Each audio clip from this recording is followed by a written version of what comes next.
Canada के कार्यक्रम में, जो कि स्वतंत्रता दिवस का समारोह मना रहा है, हार्दिक हार्दिक अभिनंदन। आज हमारे साथ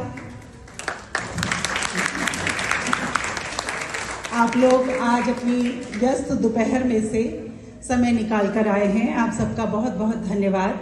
आज बहुत से लोग कृष्ण जन्माष्टमी भी मना रहे हैं, कुछ लोगों ने कल मनाई थी, तो आज हो या कल कान्हा जी तो हमारे मन में ही विराजते हैं, उनका प्रेम ही हमें चलाता है, उनकी मुरली की याद हमें आगे बढ़ाती है। तो उनको नमन करते हुए यही प्रार्थना करती हूँ कि हम सबके मन में उनके जगाए हुए कर्म योग, निष्काम कर्म योग का भाव हमेशा बना रहे और हम अपने लिए नहीं अपितु समाज के लिए आगे हम काम करते हुए बढ़ते जाएं। अपने परिवार के लिए तो हम सभी काम करते हैं, लेकिन परिवार का ही बड़ा रूप होता है एक समुदाय। उस समुदाय के लिए भी हम काम करें और ऐसी प्रेरणा बनी रहे, यही ईश्वर से मनाती हूँ। और स्वतंत्रता दिवस 79वां जो हमारा स्वतंत्रता दिवस है, उसका हम आज समारोह। मित्रों, ये नंबर जो होता है वो एक गिनती है, कितने हम आगे बढ़े वो असली विकास है। और मैं यहाँ पे सबसे पहले छोटी सी कविता हमारे जो टोरंटो के हिंदी जगत के बहुत प्रसिद्ध लेखक हैं उनकी कविता भी सुनाऊंगी, लेकिन मैं सबसे पहले अभिनंदन करना चाहती हूँ श्री यादराम यादव जी का, जो कि कॉन्सुलेट से आए हैं, वाइस कॉन्सुलर हैं प्रेसर मीडिया के। आप लोगों को आज का प्रोग्राम भी पता है, आज पहली बार हम लोग समाज सेवा गौरव सम्मान भी दे रहे हैं। पहली बार हिंदी राइटर्स गिल्ड अपने लिए नहीं, केवल हिंदी और साहित्य के लिए नहीं, बल्कि समाज में 25 वर्षों से अधिक लोग जो काम कर रहे हैं, निस्वार्थ काम कर रहे हैं, गीता के श्री कृष्ण जी की उस निष्काम कर्म शक्ति पर चल रहे हैं, उन 3 लोगों को हम इस बार सम्मानित कर रहे हैं। और ये 3 लोगों के नाम मैं बताऊंगी, लेकिन सबसे पहले हम करेंगे जनगण मन। और उसके पहले कार्यक्रम की जो रूपरेखा है उसमें यह है कि सबसे पहले हम सम्मान देंगे और उसके बाद बच्चों के कार्यक्रम होंगे, फिर कुछ देश प्रेम के गीत होंगे। लेकिन इन सब से बात करने से पहले हमारे पास बीच में है एक छोटी सी बिटिया जो कि जनगण मन गाएगी। मेरा आप लोगों से अनुरोध है कि आप लोग सभी खड़े हों। नाम है नंदिनी वर्मा। नंदिनी भारत माता के रूप में आ रही हैं और जनगण मन गाएंगी। वो अपनी दादी कृष्णा वर्मा जी के साथ आ रही है।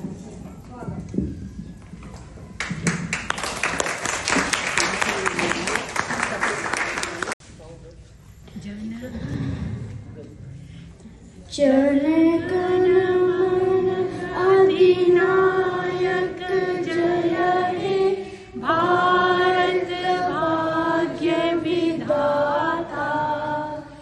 पंजाब सिंध गुजरात मराठा द्राविड़ उत्कल बंगा विंध्य हिमाचल यमुना गंगा उच्चल जलधि तरंगा। तब शुभ नामे जागे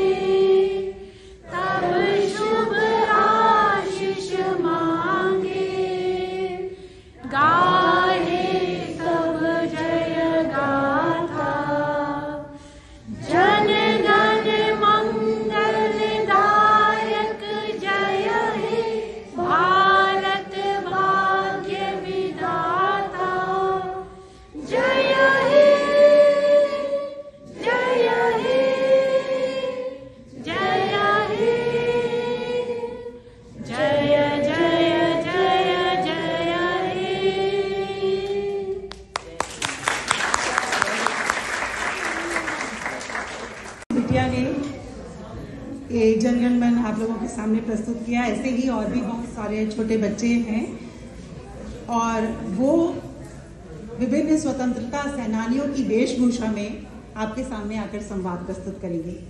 लेकिन उससे पहले, जिसका नाम अमर है मित्रों, वसुधा के इतिहास में बसा हुआ वह भारत मेरी हर धड़कन हर श्वास में। सिंधु शेष नत है चरणों में, गंगा जीवन वारती, काश्मीर की स्वर्गिक सुषमा मुख पर सदा विराजती, जिसका मस्तक चमक रहा है युग युग से आकाश में, बसा हुआ वह भारत मेरी हर धड़कन हर श्वास में। धरती है भगवान राम की, धरती है ये श्याम की, जन्मभूमि गीता गांधी की, धरा बुद्ध भगवान की, मानवता नित बल भरती, आदेश आत्मविश्वास में, बसा हुआ वह भारत मेरी हर धड़कन हर श्वास में, जिसका नाम अमर है मित्रों, वसुधा के इतिहास में बसा हुआ वह भारत मेरी हर धड़कन हर श्वास में। ये कविता है हरिशंकर आदेश जी की। हरिशंकर आदेश जी स्वतंत्रता के समय हम केवल उन स्वतंत्रता सेनानियों को नहीं याद करते जो तलवार लेकर मैदान में लड़े थे, हम उन लोगों को भी याद करते हैं जो कलम के माध्यम से उस तलवार में शक्ति भर रहे थे।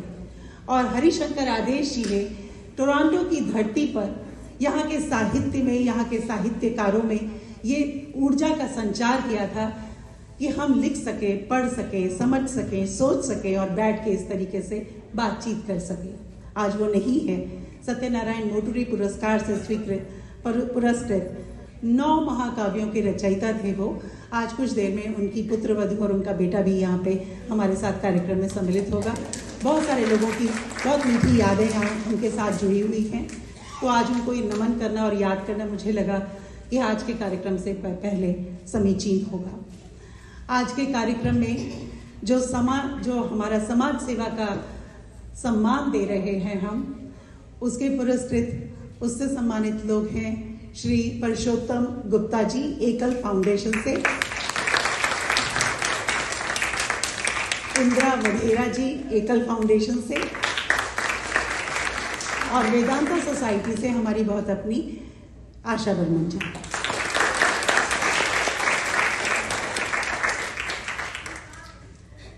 मित्रों, स्वतंत्रता एक जिम्मेदारी है, हम पर उस खून की जिम्मेदारी है जो हमारे पुरखों ने बहाया था। जिम्मेदारी है उन पुरखों के कष्टों की जिन्होंने दास्ता के कितने ही कष्ट, कितनी ही यातनाएं, कितने ही दुख भोगे थे। हमारी जिम्मेदारी है उन शिशुओं के प्रति जिनके आंखों में स्वतंत्रता जीवन जीने के सपने कभी उग ही नहीं पाए। ये जिम्मेदारी है उन बेनाम लोगों की, हम बहुत कम लोगों के नाम जानते हैं, पर कितने असंख्य लोग थे जो जेलों में ठूंस दिए गए थे, जो कभी अपने परिवार में लौट नहीं सके थे। हमारी ये जिम्मेदारी है स्वतंत्रता के उन बेनाम सेनानियों के प्रति जिन्होंने यातनाएं झेली थी, और उन माओं के साहस की प्रति हमारी ये जिम्मेदारी है जिन्होंने हंसते हंसते अपने बच्चे स्वतंत्रता के लिए भेज दिए थे। क्या हम उस सारी जिम्मेदारी को याद कर पा रहे हैं आज जब हम अनेक सुख सुविधाओं में जीते हैं, विशेषकर कनाडा की धरती पर, भारत की धरती पर भी हमारे अनेक रिश्तेदार हैं, लेकिन क्या हम उस जिम्मेदारी को अनुभव कर पाते हैं? उस जिम्मेदारी को अनुभव कर पाते हैं जब तमाम वो सारे 100, 150, 200 साल, हर दिन जब एक साल के जितना कठिन लगता था लोगों को। स्वतंत्रता का अर्थ होता है अपने को महसूस कर पाना। जब जीवन के संगीत को हम अपने मुक्त कंठ में भरकर गा सके, अपनी बाहों को आकाश की ओर फैलाकर उसका आह्वान करते हुए किसी प्रकार का कोई डर, कोई झिझक, कोई चिंता हमारे मन में ना हो, वो होती है स्वतंत्रता। लेकिन आज हम इतने ही छोटे छोटे अपने चिंताओं में, दुखों में, परेशानियों में, आपस की लड़ाइयों में उलझ के उस बड़ी स्वतंत्रता को, जिसके कारण हम आज सांस ले पा रहे हैं, हम जो चाहते हैं वो कर पा रहे हैं, उसको भूलते जा रहे हैं। तो हमें ध्यान रखना चाहिए कि इन छोटी छोटी बातों से ऊपर उठकर हम सचमुच में स्वतंत्र बन सके। हम प्रतिज्ञा करें अपने आप से कि हम स्वतंत्र बने, अंदर वो स्वतंत्रता महसूस कर सके कि जो जीवन के 80-90 साल जो भी कुछ हमें मिले उसमें हम हर पल भरपूर जी सके। ईश्वर का धन्यवाद करते हुए, कृतज्ञता करते हुए जो कुछ भी हमारी प्रतिभाएं कर सकती हो कर सके। और यही बात मैं अपने बच्चों को भी, जो यहाँ छोटे छोटे बच्चे बैठे हैं, उनको कहूँगी कि remember the glorious heritage you have got, remember this and then promise yourself to do your best in every field of life. तो आज का कार्यक्रम शुरू करने वाले हैं हम लोग। अभी आपको नाम बता दिए थे। मैं आगे के संचालन के कार्यक्रम के लिए आमंत्रित करती हूँ अपने निदेशक मंडल से परिचालक निदेशिका कृष्णा वर्मा जी को, जो कि पहले एक एक हमारे जो सम्मान प्राप्त करने वाले लोग हैं उनके बारे में परिचय देंगी, फिर उनको आमंत्रित करेंगी, वो लोग अपना वक्तव्य देंगे और उसके बाद हम लोग यहाँ पर एक साथ सम्मान देंगे। और मैं तब यादव जी से आग्रह करूँगी कि वो आएंगे, लेकिन उससे पहले जो एक काम हमारा है कि हम लोग यादराम यादव जी को यहाँ पे सबसे पहले सम्मानित करते हैं कि वो अपना समय निकाल के आए। 2021 से वो टोरंटो में कॉन्सुलेट में अपनी सेवाएं दे रहे हैं और कल्चर और प्रेस और मीडिया के कामों में आगे बढ़ करके वो भाग ले रहे हैं। जहाँ कहीं इस प्रकार के उत्सव होते हैं अपना समय दे करके वो जाते हैं। कॉन्सुलेट का सहयोग हिंदी राइटर्स गिल्ड को हमेशा मिला है और आशा करते हैं कि वो आगे भी मिलेगा। मैं आमंत्रित करना चाहूँगी श्री यादराम यादव जी को कि वे आए।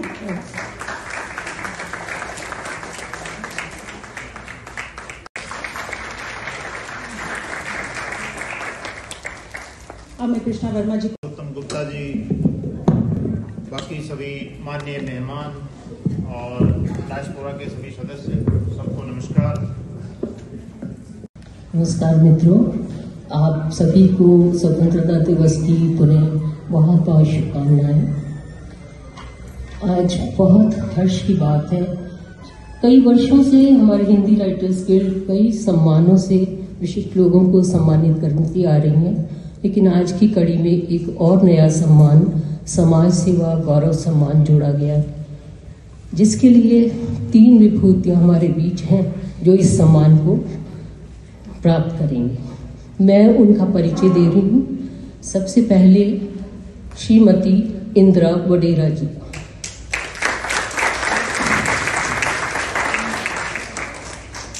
आज वाकई में हमारे लिए बहुत गर्व का क्षण है कि हम श्रीमती इंदिरा वडेरा जी का परिचय देते हुए उन्हें इसी मंच पर समाज गौरव सम्मान से अलंकृत करेंगे। आप एक प्रतिष्ठित सामाजिक कार्यकर्ता हैं जो एक दशक से अधिक समय से एकल विद्यालय फाउंडेशन कनाडा से जुड़ी हैं और इसके बोर्ड सदस्य के रूप में शिक्षा के प्रसार में अमूल्य योगदान दे रही हैं। आप रिलैक्सेशन थ्रू योग कार्यक्रम के माध्यम से योग व ध्यान का प्रसार करती हैं, साथ ही एक लेखिका, कवित्री और स्तंभकार के रूप में हिंदी व अंग्रेजी दोनों में सक्रिय हैं। हिंदी चेतना पत्रिका में आपका योगदान उल्लेखनीय है। भारत में MSc ऑनर्स की उपाधि प्राप्त कर मात्र 23 वर्ष की आयु में आप दिल्ली विश्वविद्यालय में वनस्पति विज्ञान विभागाध्यक्ष बनी। 1974 में विवाह उपरांत आप कनाडा आईं और तब से अपने पेशेवर और पारिवारिक जीवन के साथ साथ विभिन्न सामाजिक कार्यों में सक्रिय रही। पिछले कुछ वर्षों में आप विशेष रूप से वृद्धाश्रमों व अस्पतालों में सेवा प्रदान करने में अत्यधिक सक्रिय रही हैं। शिक्षा की महत्ता में आपका अटूट विश्वास है। आपके शब्दों में पूर्णता की अनुभूति और दोस्तों को मिलकर खुशी लुटाना ही मेरे जीवन का ध्येय है। आपका सौम्य व्यक्तित्व सभी के लिए प्रेरणा है।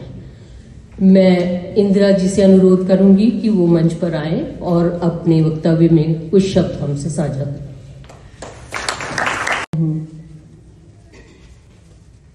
I do not deserve this. Honestly, I do not deserve this. मुझे जो खुशी मिलती है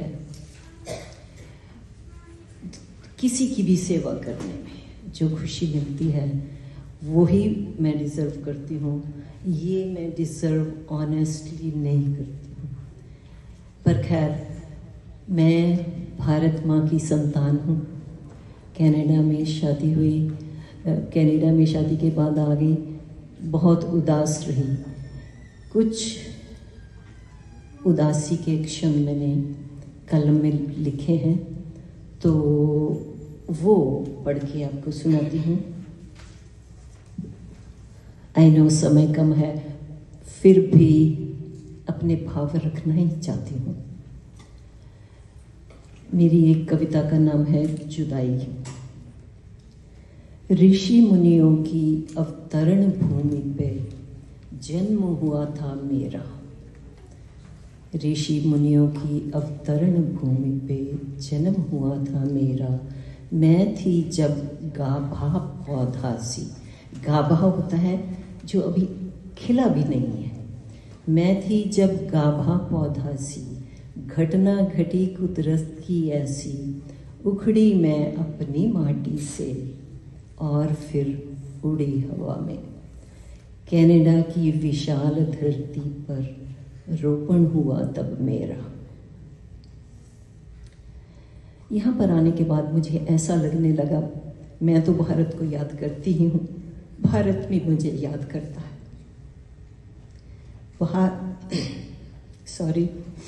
भारत माँ यादों में समाकर और कभी सपने में आकर, आगे से रोक कर राहें, पीछे से आवाज लगाकर, माँ की धरती बुला बुला कर पूछे है दिन रात ये मुझसे, मिट्टी मेरी से बनी जो बेटी, क्यों बिछड़ी वह मुझसे।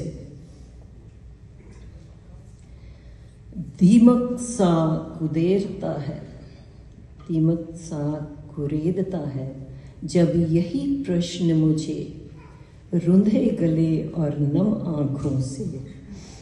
यही मेरा उत्तर तब होता है मुझे, अनहोनी कुछ ऐसे घट गई, बिछड़ी जो माँ तुझसे।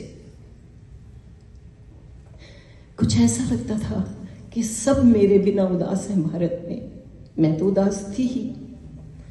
मैं प्यासी गंगा मैया में, उदासी गंगा मैया भी मुझ में, जिसका जल कल कल कल कल, जिसका जल कल कल कल कल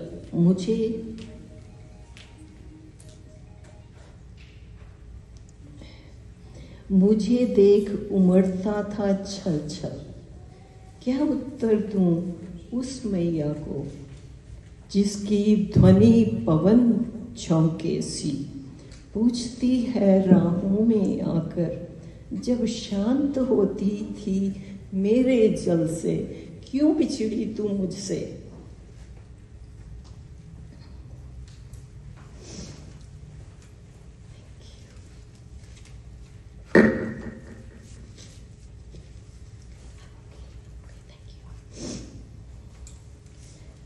छेनी बन, शायद आपको मालूम ना हो, जिससे ना हम छीलते हैं कुछ।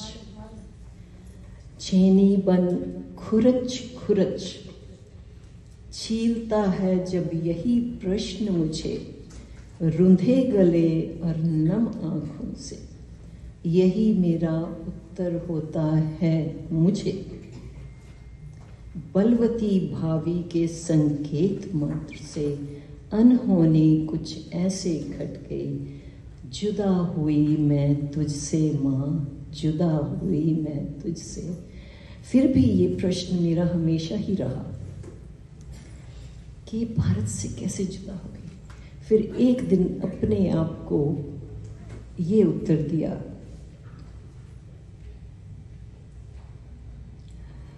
भारत मेरा पीहर ठहरा, कनाडा ठहरा ससुरा। इस उत्तर ने ना मुझे तो कुछ शांत किया था। एक और कविता पढ़ लूं। ये पुरुषोत्तम जी ने परसों मुझे कहा कि आप तो वो कविता पढ़ोगी। मैंने कहा नहीं, मैंने तो जुदाई पढ़नी थी पर ये भी पढ़ दूंगी। पुरुषोत्तम जी हमारे लीडर हैं, सुभाष जी हमारे लीडर हैं, हम सभी एकल को रिप्रेजेंट करते हैं। वैसे मैं भारत को रिप्रेजेंट करती हूँ। सच्ची बात तो ये है कि भारत को रिप्रेजेंट करती हूँ, मैं एकल को रिप्रेजेंट करती हूँ, आपको रिप्रेजेंट करती हूँ, वैश्विक हिंदी परिवार को रिप्रेजेंट करती हूँ, विद्या भारती को रिप्रेजेंट करती हूँ, संकल्प को रिप्रेजेंट करती हूँ, सेवा भारती को रिप्रेजेंट करती हूँ। कितने भी नाम दिए जाएं, मैं तो सबको रिप्रेजेंट करती हूँ। एनीवे, चलिए समय कम है। अब की कविता ये है, जलाऊं उस धूली पर। फिर से भारत की ओर आती हूँ। भारत माँ के लघु तरु की अल्प एक कोमल सी पत्ती बिछड़ गई अपने उपवन से, मैं बाला नादान अकेली। पत्तियां क्या करती हैं? पत्तियां तो धरती पे गिरती हैं ना, माटी में मिलती हैं। तो मेरा भी कुछ ऐसा ही मेरी भी कुछ ऐसे ही चाह थी। लथपथ माँ की माटी में हो, खेलूंगी बालापतियों संग, प्रेम प्यार से इस धरती पर विचरूंगी अपनी सखियों संग। इस पत्ती की चाहती ऐसी, दोष किसी का नहीं है कोई, एक परदेसी तोड़ ले गया भारत माँ के लघु तरु की अल्प एक कोमल पत्ती सी बिछड़ गई अपने उपवन से, इकबाला नादान अकेली। कुछ ऐसी भावनाएं थी। तन मेरे का छेद भले हो, तन मेरे का छेद भले हो, फिर भी माँ के गले पुरूंगी। एक पुष्प सी चाहती मेरी, जन्म मेरा जब पूर्ण होगा, जन्म मेरा जब पूर्ण होगा, माटी के चरणों में लुटकर नमन करूंगी इस धूली को। बस माटी सी चाहती मेरी, दोष किसी का नहीं है कोई, एक परदेसी तोड़ ले गया भारत माँ के लघु तरु की अल्प एक कोमल पत्ती सी बिछड़ गई अपने उपवन से, मैं बाला नादान अकेली। चाह मेरी अब ये कहती है, चाह मेरी अब ये कहती है, आत्म तत्व में डुबकी लगाकर, आत्म तत्व में डुबकी लगाकर, अटल नरेंद्र, लाखों अटल नरेंद्र मोदी से कर्तव्यनिष्ठ पग धरें जहां पर, लौटूं ऐसे भारत उपवन को। हाथ जोड़ जब पूजा करती, मैं हाथ जोड़ जब पूजा करती, रुंधे गले और नम आंखों से दोहराती हूँ दिल से अक्सर, दोहराती हूँ दिल से अक्सर, रक्षा करते हो जैसे तुम भगवन, गर्भ में पनप रहे बालक की। रक्षा करते हो जैसे तुम भगवन, गर्भ में पनप रहे बालक की, सुरक्षित यूं ही तुम पनपा दो। देशभक्ति मेरे भारत के वृद्ध युवक और हर बालक की, पूजा में दोहराती हूँ, पूजा में दोहराती हूँ अक्सर, बाहें इतनी तुम लंबी कर दो प्रभु, बाहें इतनी तुम लंबी कर दो, दिल से फूट रही दुआ की, जा छुए भारत माता को, फिर लौटूं भारत भूमि को, तिलक लगाकर उस भूमि का, तिलक लगाकर उस धूलि का, दिया जलाऊं उस धूलि पर, दिया जलाऊं उस धूलि पर। भारत माता की जय, भारत माता की जय, भारत माता की जय। अगली परिचय मैं देने वाली हूँ आशा बर्मन जी का। आज हमारे लिए वाकई बहुत हर्ष की बात है कि गिल्ड के निदेशक मंडल से जुड़ी वरिष्ठ सदस्य श्रीमती आशा बर्मन जी को समाज सेवा गौरव सम्मान से सम्मानित किया जा रहा है। 1986 से आशा जी टोरंटो में हिंदी की संस्थाओं, हिंदी परिषद, हिंदी साहित्य सभा से सक्रियता से जुड़ी हुई हैं तथा 2008 से हिंदी राइटर्स गिल्ड की सक्रिय सदस्य हैं। आशा जी का बचपन कलकत्ता शहर में बीता। उन्होंने वहां से हिंदी में बीए ऑनर्स किया। पिता से प्रेरणा पाकर वह अपने विद्यार्थी जीवन में ही कविताएं लिखने लगी थी। इनकी रचनाएं कनाडा की हिंदी लिटरेरी सोसाइटी की पत्रिका हिंदी संवाद और अंतर्राष्ट्रीय पत्रिका हिंदी चेतना में, अमेरिका की अंतर्राष्ट्रीय हिंदी समिति की पत्रिका विश्वा तथा कुछ कविताएं कनेडियन हिंदी काव्य धारा, काव्य केंचड़ तथा प्रवासी काव्य पुस्तकों में भी प्रकाशित हुई हैं। कविताओं के अतिरिक्त इन्होंने गीत, संस्मरण और नाटक आदि भी लिखे हैं। वर्ष 2011 में इनका काव्य संकलन कहीं अनकहीं प्रकाशित हुआ। आशा जी ने हेरिटेज लैंग्वेज के प्रोग्राम में कनाडा के स्कूल में हिंदी का अध्यापन भी किया। हिंदी की लघु कथाओं का बांग्ला में अनुवाद किया। गिल्ड द्वारा संपादित सपनों का आकाश तथा संभावनाओं की धरती संकलनों का सह संपादन एवं साहित्य कुंज का विशेषांक कनाडा का हिंदी साहित्य का उप संपादन कार्य किया। 2020 में विश्वरंग कनाडा में संचालन तथा काव्य पाठ में भागीदारी की। वैश्विक हिंदी वेबसाइट की कनाडा की प्रतिनिधि हैं। पिछले 20 वर्षों से सुपरिचित सामाजिक कार्यकर्ता हमारी आशा जी टोरंटो की वेदांता सोसाइटी के सूप किचन के कार्य में निरंतर सेवा कर रही हैं। भारत में रामकृष्ण मिशन से जुड़ी ये टोरंटो स्थित वेदांत सोसाइटी आध्यात्मिक कार्यों के साथ साथ सामाजिक कार्य भी करती है। 2003 में इस सोसाइटी में सूप किचन का आरंभ हुआ, जहां सप्ताह के 3 दिन स्वयंसेवक भोजन पकाकर टोरंटो सरकार द्वारा निर्धारित centre the western king neighbourhood centre में पहुंचाते हैं। प्रत्येक माह के तीसरे बुधवार हिंदी राइटर्स गिल्ड इस आयोजन का कार्यभार संभालती है, जिसमें गिल्ड के इच्छुक सदस्य अपना योगदान देते हैं। सूप किचन का सारा खर्च स्वयं सेवकों एवं भक्तजनों द्वारा ही उठाया जाता है। हमारी आशा जी सूप किचन ही नहीं 25 वर्ष से अधिक वर्षों से यहाँ के सीनियर डे के आयोजन, डोनेशन तथा फंड रेजिंग के कार्यों में भी पूर्ण रूप से जुड़ी हुई हैं। मैं आशा जी से अनुरोध करूंगी कि वो आएं और हमसे अपने कुछ विचार साझे करें। कृष्णा जी,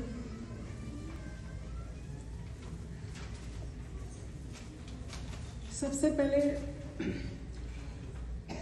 आदरणीय श्री यादराम यादव जी, विशिष्ट अतिथि इंदिरा जी तथा पुरुषोत्तम दास जी, सभी अतिथिगण, आप सबको स्वतंत्रता दिवस की बधाई। कृष्ण आज जन्मदिन है, उनका जन्माष्टमी की भी शुभकामनाएं और सबका स्वागत। कुछ हमारे परिवार से भी लोग आए हुए हैं, उनका भी स्वागत। मित्रों, आज मेरे लिए एक बहुत महत्वपूर्ण दिवस है कि मेरी प्रिय संस्था हिंदी राइटर्स गिल्ड मुझे इतना बड़ा सम्मान दे रही है। मुझे भी ऐसा ही लगता है कि पता नहीं मैं इस सम्मान के योग्य हूँ भी कि नहीं, पर ये जरूर है कि जो भी मैंने जीवन में किया इसमें आनंद बहुत मिला। शुरू में मैं हिंदी के कार्यों से जुड़ी रही, अध्यापन, कविता लिखना और हिंदी की कई संस्थाओं में भाग लेना, सक्रिय रूप से मेरा पूरा परिवार उसमें जुड़ा रहता था। नाटक करना, कविता पढ़ना, और अपने घर में सब प्रैक्टिस होती थी और बहुत आनंदमय समय बीता। और उसके बाद धीरे धीरे रिटायरमेंट का जब समय आया तो हम लोग सोच रहे थे कि कैसे समय बिताया जाए। तो करीब 25 वर्ष पहले हम लोग वेदांता सोसाइटी से जुड़े। तो ये वेदांता सोसाइटी से जब हम लोग जुड़े तो पहले तो हम लोग ऐसे ही उत्सुकता पूर्वक गए थे वहाँ। तो वहाँ के सूप किचन के बारे में पता चला और लगा कि ये तो बहुत अच्छा काम है, हम लोग को जाना चाहिए।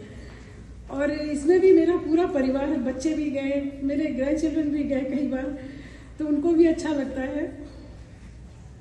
तो जब ये समय के सदुपयोग का एक अर्थपूर्ण ढंग से हम लोग कैसे बिताएं, इसका जब उत्तर मिला तो हम लोग सूप किचन में बहुत माने अच्छी तरह माने हम लोग युक्त हो गए। और मेरे पति श्री अरुण बर्मन जो अब नहीं है, लेकिन वो हमारे साथ हमेशा है, क्योंकि उनकी वो हमारे हर कार्य में इतना ज़्यादा सहयोग करते थे, प्रेरणा देते थे और सराहना भी करते थे। यहाँ पर कई लोग हैं, हिंदी राइटर्स गिल्ड के सभी लोग उनको अच्छी तरह जानते हैं और वो इस बात की अभी भी सराहना करते हैं कि वो कितना काम करते थे। और मुझे ऐसा लगता है कि आज जो मुझे जो भी सम्मान मिल रहा है, मैं अकेले उसको नहीं ले सकती, मैं उन्हीं को समर्पित करती हूँ। सूप किचन के विषय में आप लोगों को परिचय तो मिला ही। हम लोग वहाँ पर जब जाने लगे तो वहाँ पर धार्मिक अनुष्ठान होते हैं रविवार को, तो हम लोग वहाँ भी जाने लगे। तब मन में इच्छा हुई कि स्वामी विवेकानंद के संबंध में थोड़ा अध्ययन भी किया और ये पता चला कि ये रामकृष्ण मिशन का एक यहाँ पर जो विदेश में उसको वेदांत सोसाइटी कहा जाता है, वहाँ पर विवेकानंद जी के और उनके ठाकुर, उनके गुरु श्री परमहंस जी की पूजा की जाती है। तो उनके विवेकानंद जी के बारे में जब पढ़ा तो ये समझ में आया कि जीवन में यदि आपको आध्यात्मिकता से जुड़ना है दैनिक जीवन में, तो उसका सबसे सरल मार्ग ये है कि निस्वार्थ सेवा करना। और हर प्राणी में ईश्वर है, हम हमेशा से सुनते हैं कि सब में ईश्वर का वास है। इसका अनुभव तभी होता है जब आप निस्वार्थ सेवा करें, तब पता चलता है कि कैसे ईश्वर का अंश सब में है, क्योंकि उसमें बहुत प्रसन्नता मिलती है। और हम लोग जैसा कि आपने कहा, वेस्टर्न किंग नेबरहुड सेंटर में हम लोग वहाँ पर भोजन पहुँचाते हैं। हर बार हम लोग जब जाते हैं वहाँ काम करें तो करीब 100 लोगों का भोजन हम बनाते हैं और उनको देते हैं। वो लोग भी बहुत प्रसन्नता से इसे ग्रहण करते हैं।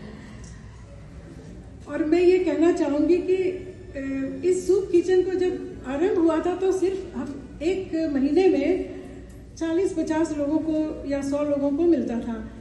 आज आपको जानकर प्रसन्नता होगी कि इसमें 700 स्वयं सेवक जुड़े हैं इस कार्य में। और हम लोग हर महीने 700 लोगों को खाना खिलाते हैं। तो ये बहुत ही हम लोग को अच्छा लगता है जान के कि कोई अच्छा काम हो रहा है। और वहाँ पर मैं फंड रेजिंग इत्यादि में भी मदद करती हूँ, अकाउंटिंग में भी। कुछ समय पहले मैंने सूप किचन के संबंध में कुछ कविता लिखी थी, उसकी कुछ एक पंक्तियाँ आपके सामने पढ़ना चाहती हूँ। जब वहाँ रहते हैं तो इतनी सकारात्मक ऊर्जा रहती है हम लोगों के मन में कि जितना भी काम करो, भाग दौड़ करो, थकान लगती ही नहीं है, लगता है बस करते चले जाओ। घर आते हैं तो समझ में आता है कि थकान हुई है, वहाँ पर नहीं लगता है। और यहाँ पर हमारे कई हिंदी राइटर्स के लोग हैं, शैलजा जी हैं, विक्रांत जी, कांता जी, कृष्णा जी, सभी लोग मैंने आते हैं वहाँ पर और हम लोग को मदद करते हैं। आशा जी यहाँ बैठी, वो भी जाती है, इंदिरा जी, सभी। और हम लोग को बहुत अच्छा इसलिए भी लगता है कि हमारे वहाँ के जो स्वामी जी कृपामयानंद जी, सौभाग्य की बात है कि उनको हिंदी साहित्य से बड़ा प्रेम है। तो जब उनको पता चला हिंदी राइटर्स गिल्ड के लोग आते हैं तो हर बार बोलते हैं आप लोग अपनी कविता जरूर लाइएगा। तो हम लोग सब अपनी छोटी मोटी की कविता पढ़ते हैं और फिर उसके बाद उसी विषय पर वो अपना थोड़ा प्रवचन 5-7 मिनट देते हैं। तो वो एक इतना सुंदर समय बीतता है। तो उसके बारे में मैंने जो कविता लिखी थी, कविता लंबी है, उसकी कुछ एक लाइन पढ़ती हूँ कि कैसा अनुभव होता है। यहाँ व्यतीत होता है समय बहुत आनंदमय, परस्पर सबका जुड़ना ही तो है अध्यात्म में। परस्पर सबका जुड़ना ही तो है आध्यात्म में। बंधुत्व के सौरभ में सुरभित है ये वातावरण, और वायु के कण कण में छाया रहता है अपनापन। चित्त को आनंदित करने का ये साधन सत है। चित्त को आनंदित करने का साधन ये सत है, और हमारे जीवन की ये उपलब्धि महत है। और अभी इंदिरा जी ने भारत की याद में कई सुंदर सुंदर 2 रचनाएं सुनाई, तो कुछ एक पंक्तियां मैं आपके सामने पढ़ना चाहती हूँ। एक मेरी कविता लिखी थी अपराध बोध, कि जब भारतवर्ष से हम लोग आते हैं तो देश को याद तो बहुत करते हैं, मन में कभी कभी एक अपराध बोध भी जागता है कि हम लोग इस देश में इतना काम कर रहे हैं। अगर हम अपने देश में होते तो हम लोग और भी इस सब सारा प्रतिदान वहाँ देते, ऐसा क्यों हुआ? तो एक अपराध बोध की भावना रहती है। शुरू में लगता है हम लोग 5 साल में चले जाएंगे, पर ऐसा होता नहीं है। तो फिर एक समय आता है कि हम सोचते हैं कि क्या करें, ये अपराध बोध का क्या है। तो मैंने ये सोचा, एक कविता में कुछ एक लाइनें लिखी कि हम भारत माता के कृतज्ञ जिसने हमें जन्म दिया। हम भारत माता के कृतज्ञ जिसने हमें जन्म दिया, और इस विदेश भूमि ने भी भरण पोषण और शरण दिया। भारत ने सदा ही पोषक को सम्मान दिया। देवकी नंदन कृष्ण यशोदा का बेटा कहलाया। हम लोग का कर्तव्य ये है कि उभय संस्कृतियों के सौरभ से, दोनों देश भारत और कनाडा, उभय संस्कृतियों के सौरभ से निज जीवन को महकाएं, और अपराध भाव को त्याग कर मन में आत्मविश्वास जगाएं। और इसी आत्मविश्वास से हम लोग सभी इतने साल से इस देश में रहते हैं, और अपनी शक्ति के अनुसार जो भी हो सकता है इस देश को प्रतिदान करने का प्रयत्न करते हैं। आशा है आप लोग को अच्छा लगा होगा जो भी मैंने कहा, और यदि आप लोग भी इस सूप किचन से जुड़ना चाहें तो आप मुझे कांटेक्ट करें या शैलजा जी को कांटेक्ट करें, तो मुझे बड़ी प्रसन्नता होगी। आज के इस कार्यक्रम के आयोजन में हमारे हिंदी राइटर्स गिल्ड के सभी सदस्यों ने बहुत परिश्रम किया है, और इसके लिए उन्हें बहुत बहुत धन्यवाद। ऐसे तो मेरा परिवार है, उसको क्या धन्यवाद दें। और दूसरा ये कि स्वतंत्रता दिवस के उपलक्ष्य में छोटे छोटे बच्चों ने एक सुंदर कार्यक्रम किया है, जो आप लोग अभी देखेंगे। तो उन बच्चों को और उनके माता पिता को जिन्होंने उनको तैयार किया, उन सबको बहुत बहुत धन्यवाद और उनका अभिनंदन। आशा है आप इस कार्यक्रम का आनंद उठाएंगे। परिचय है पुरुषोत्तम गुप्ता जी का। आप 1965 में कनाडा आए और 1967 से लंदन ओंटारियो में रह रहे हैं। आप एक पेशेवर अकाउंटेंट हैं और अपने करियर के शिखर पर जीई से संबंध कैम्को में एक प्लांट के जनरल मैनेजर रहे हैं। आप लंदन ओंटारियो में अपनी पत्नी सोहना जी के साथ रहते हैं। आपकी 2 बेटियां सरिता और नीना लंदन में ही रहती हैं, जबकि आपका पुत्र अनिल टोरंटो में रहते हैं। आप स्थानीय हिंदू सांस्कृतिक केंद्र के संस्थापक अध्यक्ष हैं। 2006 में एकल विद्यालय से जुड़े और स्थानीय भारतीय वरिष्ठ नागरिक संघ का समन्वय करते हैं। आप किवानिस क्लब के सदस्य भी हैं, जिसके उद्देश्य एक गांव एक बच्चा जैसे एकल के मिशन से मेल खाते हैं। आपकी विशेष रुचियां कम सुविधा प्राप्त बच्चों की शिक्षा, विशेषकर भारतीय गांवों में हिंदू शास्त्रों और भगवत गीता का अध्ययन, योग और ध्यान में है। हिंदी और संस्कृत भाषा के प्रचार प्रसार के प्रति आपकी गहरी निष्ठा है और आपने लंदन में संस्कृत कक्षाओं की शुरुआत भी की है।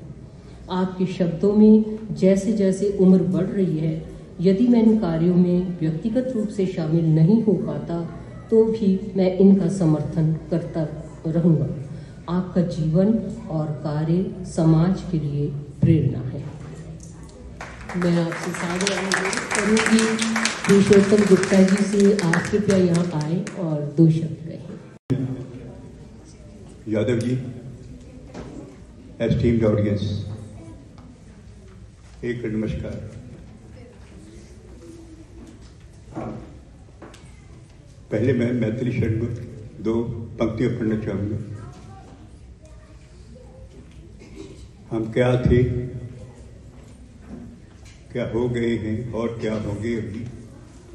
आओ बिचारे बैठकर ये समस्याएं सुनी, आओ बिचारे आज मिलकर ये समस्याएं सुनी। We are celebrating today India's Independence Day. Also, either yesterday or today was Bhagwan Krishn's, Yogeshwar Krishn's birthday. Briefly reflecting on these two important topics, we need to reflect the history of struggle for the independence of India. We pay our tribute to the martyrs who laid down their lives for the freedom of India. And we want to emphasize the value of freedom. To get freedom, it requires a great sacrifice. But to sustain freedom requires equally great sacrifice. In the words of Thomas Jefferson,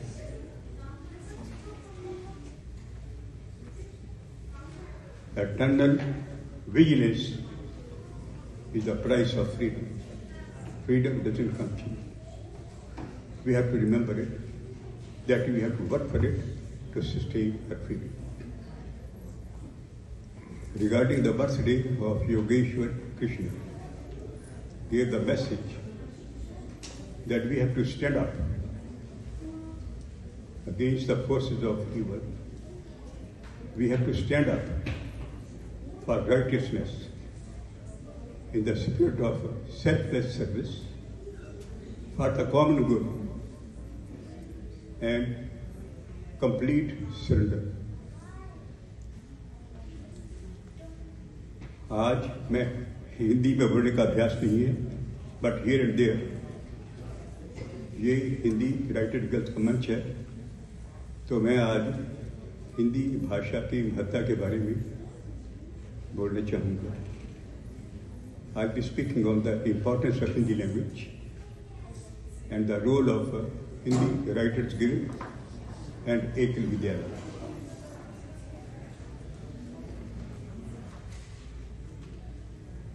In 1835, Lord Macaulay, a British historian and a politician, said in the British Parliament that if we really want to enslave India and Indians, we have to destroy their culture and civilization. And he said it can be done only by replacing English and removing or in place of the Indian languages.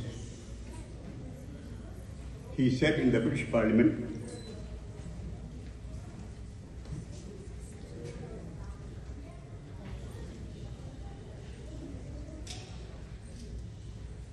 I have written that there it's an important quote and I wanted to quote it.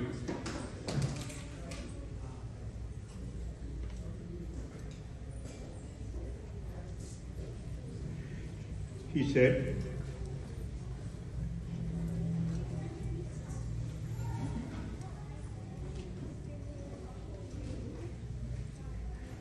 that this group, he meant Indians, would be Indian by blood and color, but English by likes, by beliefs, which means religion, culture, and civilization, morality and English, and intellect. And he was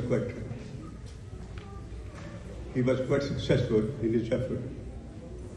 And we know the Indian system of Gurukul education was destroyed.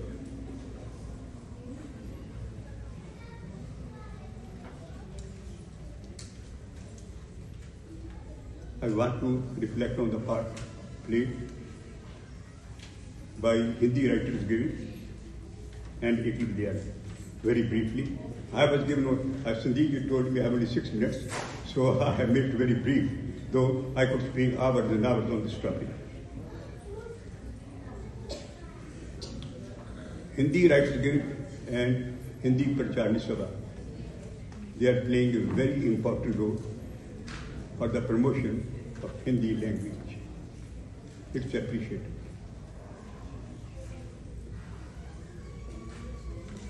But their effort is all concentrated in GTU. We need a concerted, we need focus, concerted focus. We need a united front to promote the language, to promote Hindi language in the country. There is only one organization, in my opinion, which can do it. That is Hindi Rights Guild.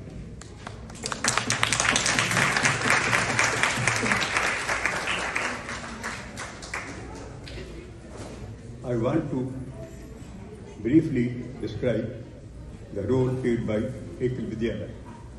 As said, because I was given 6 minutes, so I made it very brief. And I'll read it because if I go, there are lots of statistics, so rather than talking a and forth, I'll read it. Ekal is playing an important role in this respect for the last 35 years. Still, nearly 30% of population in India is below the level of literacy. It means that these people cannot read and write. Ekal has taken education to the doorsteps of these villages. Ekal has presence in about 88,000 villages, and the average population of these villages is about 500 people, or 100 to 200 households. The government cannot be everywhere. Ekal has opened schools at these places. By the way, some of these places are very inaccessible. It's not easy to go. There is a large team of 400,000 volunteers who support Ekal movement. That is how Ekal can reach those far-off places and run Ekal schools. Ekal runs one school of about 30 children for 1 year with a meager donation of $700. Let me point out about 27% of this money is spent on training teachers because teachers have to work in very challenging circumstances.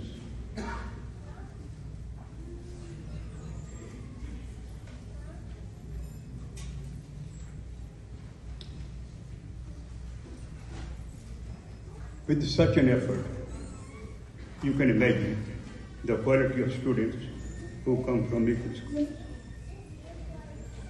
But for Ekal, most of these children would have little chance of getting education, which means the ability even to read and write.